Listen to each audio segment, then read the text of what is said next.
കൂടെ ഉള്ളത് അഭിലാഷട്ടയം social media അടക്കി ഭരിക്കണ വ്യക്തി എന്ന് വേണമെങ്കിൽ നമുക്ക് പറയാം.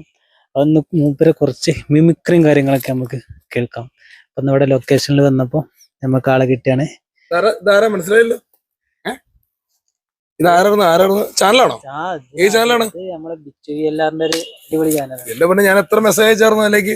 നിങ്ങളെങ്ങനെ നമ്മളെ തേടി വന്നു ഇവിടെ?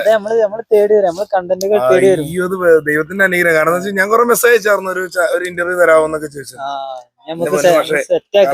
നമുക്കും ടൈം കിട്ടാത്തോണ്ടേ. അല്ല, നമുക്ക് അറിയാലോ, അവസരങ്ങൾ കിട്ടാത്തോണ്ടാണ് നമ്മൾ ചെറിയ കോമാളിത്തരങ്ങളൊക്കെ സോഷ്യൽ മീഡിയ കാണിക്കുന്നത്, അറിയാലോ. അപ്പൊ നമുക്കൊന്ന് പിടിച്ചു കയറി വന്നുന്നുണ്ട്. അപ്പൊ അതിനുവേണ്ടി ഒരു 1-2 നമ്പറുകൾ ഞാൻ അവതരിപ്പിക്കാം.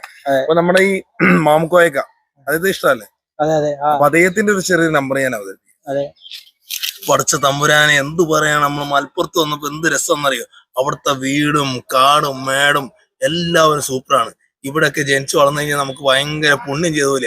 എന്തായാലും മലയാള സിനിമ ഇനി മുന്നോട്ട് നല്ല രീതിയിൽ പോട്ടെ. എല്ലാവിധ ആശംസകളും.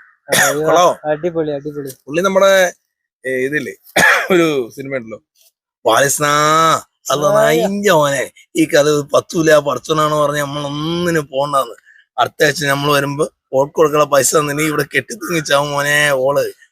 അത് കേട്ട് നമ്മൾ കുറച്ച് ആള് കൂടി വരും. അന്നേരം നിന്നെ തല്ലാനോ കൊല്ലാനോ അല്ല വാലസ്ന, നമ്മളെ മയ്യത്താവുമ്പോ അമ്മ മയ്യത്ത് കൊണ്ടാനാ വാലസ്നാ അല്ല നായിഞ്ച മോനെ. അറിയാലോ പുള്ളി ആസാ വിജയ ഗഫൂർക്ക ദോസ്ത്. പുള്ളി പിന്നെ ഹരിമുരളീരവം എന്ന സിനിമയിൽ ഒരു രംഗം ചെയ്താൽ ഞാൻ എനിക്ക് നോക്കാം. ഹരിമുരളീരവം അല്ലെ ഒരു സംഭവം.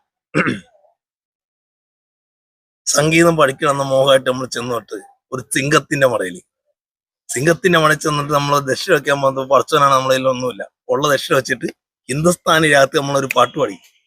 ഹരിമുരളീരവും ഹരിത വൃന്ദാവനം പഠിച്ചവനെ മത്തുമൊഴിരാതെ നിന്നെ തേടി. അല്ലോ അപ്പൊ എന്നോട് കൊള്ളോ. അപ്പൊ നമ്മുടെ ജനാർദ്ദന ചേട്ടനെ കേട്ടോ, പിള്ളേര് വോയിസ്. നമസ്കാരം ഉണ്ടേ, പൊന്നപ്പനല്ല തങ്കപ്പൻ, അടിച്ചൊടിക്കണ പട്ടക്കാലേ. അയ്യോ, അപ്പൊ പൊന്നപ്പനല്ല തങ്കപ്പൻ, ഇനി ഞാൻ എന്ത് വേണമെങ്കിലും വിളിക്കാം. പൊന്നപ്പനല്ല തങ്കപ്പൻ, ഈ പത്രക്കാരെ കൊണ്ട് തോറ്റു. ഓ അടിയമ്പാവേ ചേട്ടപ്പാവ എന്നാ ഒരു പിസലടി കേട്ടാ പിന്നെ അടിയോട് അടിയായിരിക്കണം കേട്ടോടാ കൊടക്കപ്പി. ഹലോ, ഇത് നമുക്ക് മറക്കാൻ പറ്റുന്ന മണിച്ചേട്ടന്റെ ഒരു സൗണ്ട് ഞാൻ ചെയ്യാം. ഹൈ, നിങ്ങളിപ്പോ വായിച്ച വേദപുസ്തകത്തിലെ അധർമ്മനും ദുഷ്ടനും ശത്രുവും ഞാൻ തന്നെയാ. പേര് നടേശൻ. എന്റെ മരണം കണ്ട് മനസ്സൊന്ന് പിടഞ്ഞേക്കുമ്പോ എന്റെ മകനെ ഞാൻ കൊല്ലും. 2 ഉപ്പിക്കള്ളിന്റെ പുറത്ത് കൊച്ചിയിലെ ലോക്കൽ ഗുണ്ടകളെ പറഞ്ഞ വാക്കാ. കൊല്ലുന്ന് പറഞ്ഞാ നടേശ കൊന്നിരിക്കും. പറ്റടാ. അപ്പൊ എല്ലാ പ്രേക്ഷകർക്കും വേണ്ടി പ്രിയപ്പെട്ട കലാപുരം മണിച്ചേട്ടൻ